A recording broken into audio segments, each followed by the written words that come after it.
अस्सलाम वालेकुम, कैसे हैं आप सब। तो आज ना मैं बना रही हूँ मज़ेदार से पाए। तो बस सारी मैंने भुनी लगा ली है और इसमें डाला है पानी।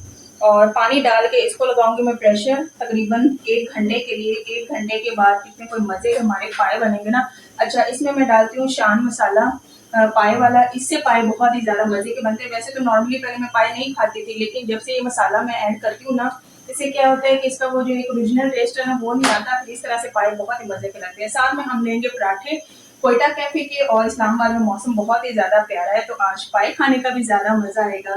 साथ में सैलड बनाऊंगी इंशाल्लाह, और जिसने लेना होगा वो नान लेंगे। लेकिन मैं तो आज कह रही हूँ कि आज मैं इसके साथ ना पराठा ट्राई करूंगी, इंशाल्लाह वो भी बहुत ही अच्छा लगेगा।